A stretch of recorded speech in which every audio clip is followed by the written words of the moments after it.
Selamat malam, Ibu dan teman-teman.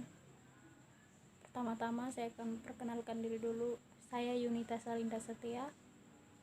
Saya akan mempresentasikan tugas saya, yaitu historiografi di Indonesia. Historiografi di Indonesia dibagi menjadi beberapa bagian, yaitu historiografi tradisional, modern, lokal, dan nasional. Yang pertama, historiografi tradisional.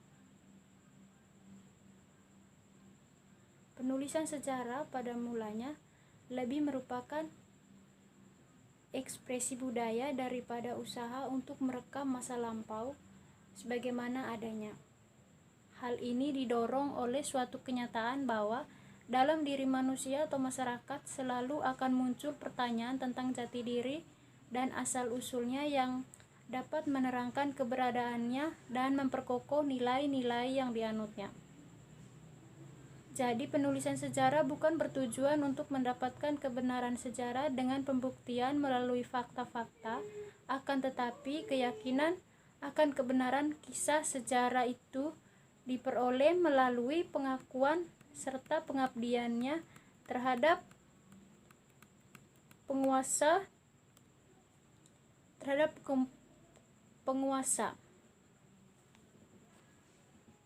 Dalam historiografi tradisional terjalinlah dengan erat unsur-unsur sastra sebagai karya imajinatif dan mitologi, sebagai pandangan hidup yang dikisahkan sebagai uraian peristiwa pada masa lampau seperti tercermin dalam babat atau hikayat.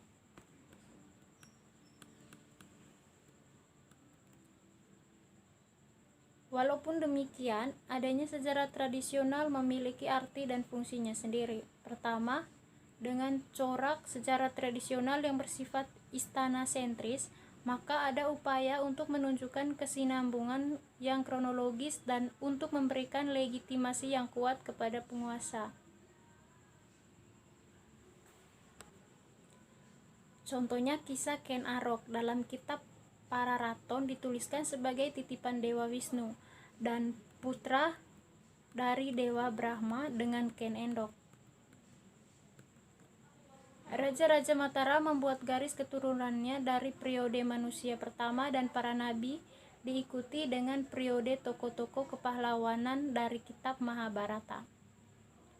Kemudian pertumbuhan kerajaan Mataram dilukiskan berasal dari kerajaan kuno seperti Daha, Kediri, Singasari, Majapahit, dan Demak.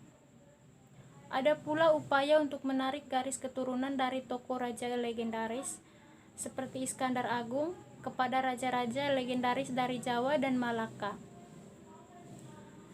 Kedua, berbagai legenda, mitos, dan folklore yang terkait dengan tokoh-tokoh sejarah lokal seperti yang terdapat dalam kitab Babat Tanah Jawi bertujuan untuk meningkatkan solidaritas dan integrasi di bawah kekuasaan pusat. Ketika proses penyatuan telah berhasil dilakukan, maka kekuasaan pusat membutuhkan untuk mengukuhkannya. Antara lain, caranya memasukkan berbagai sejarah lokal menjadi sejarah resmi Mataram. Ketiga, penyusunan sejarah tradisional juga dimaksudkan untuk membuat simbol identitas baru. Bagi rakyat di daerah menjadi bagian dari sebuah kerajaan berarti berbagai identitas dan gengsi baru.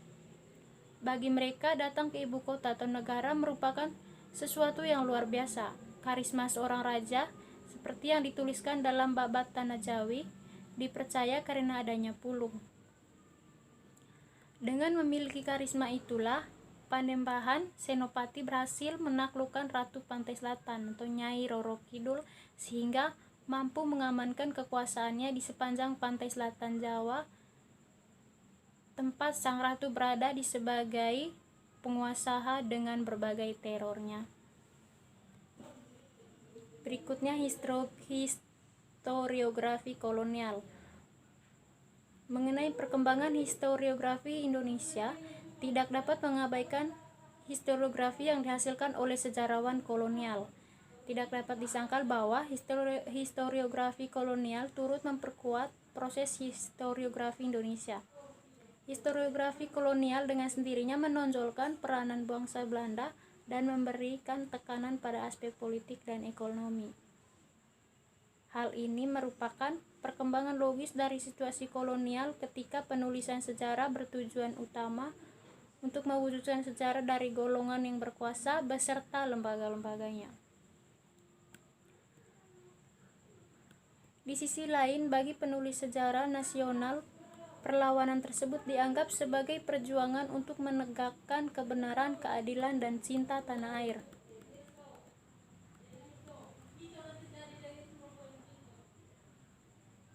Jika dalam sejarah Belanda sentris menonjolkan peranan VOC sebagai pemersatu dalam menuliskan sejarah Hindia Belanda atau Indonesia, maka dalam pandangan Indonesia sentris hal itu akan berbeda.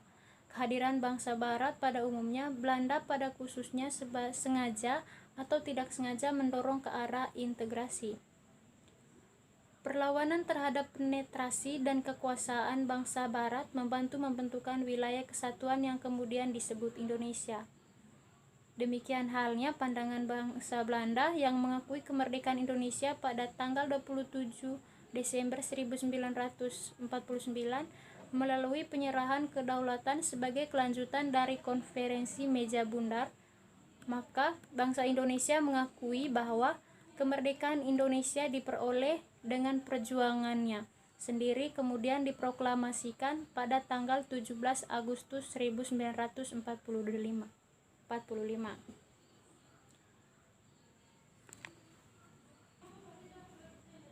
Yang berikutnya, historiografi modern. Tuntutan akan ketepatan teknik dalam usaha untuk mendapatkan fakta sejarah secermat mungkin dan mengadakan rekonstruksi sebaik mungkin serta menerangkannya setepat mungkin, mendorong tumbuhnya historiografi modern. Di samping itu mempergunakan metode yang kritis, historiografi modern juga menerapkan penghalusan teknik, penelitian, dan memakai ilmu-ilmu bantu baru yang bermunculan. Oleh karena itu, secara bertahap, berbagai ilmu bantu dalam pengerjaan sejarah berkembang mulai dari penguasaan bahasa serta keterampilan membaca tulisan kuno atau epigrafi, sampai dengan numismatik yang mempelajari mata uang kuno dan yang mempelajari permasalahan arsip-arsip. Dengan demikian, bukan saja ketepatan pengujian bahan sumber harus lalu diperhalus, metode-metode baru dalam pengumpulan sumber atau heuristik harus pula dikembangkan. Misalnya, kalau bahan-bahan tertulis telah habis, sedangkan usaha untuk mendapatkan rekonstruksi sejarah yang relatif utuh belum tercapai, maka dikembangkan apa yang disebut dengan sejarah lisan. Dengan sejarah lisan, teknik wawancara terhadap para pelaku atau saksi sejarah dan sistem klasifikasi dalam penyimpanannya perlu pula selalu disempurnakan. Sedangkan bila untuk dipertimbangkan sebagai bahan penulisan sejarah, maka diperlukan metodologi dan alat analisis disertai dengan ilmu bantu sejarah yang memadai.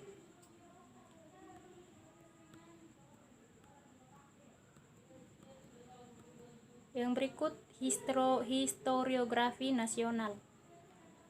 Usaha perintisan penulisan sejarah nasional muncul setelah revolusi kemerdekaan Indonesia.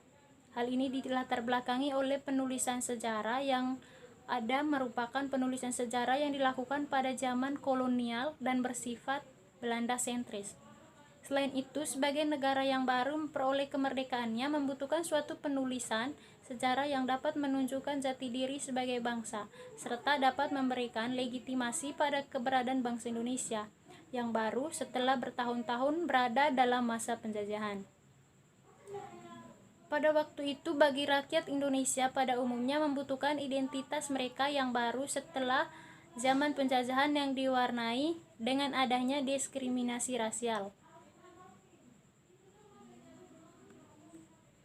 Seminar Nasional Sejarah pertama di Yogyakarta pada tahun 1957 merupakan kebangkitan penulisan sejarah nasional di Indonesia.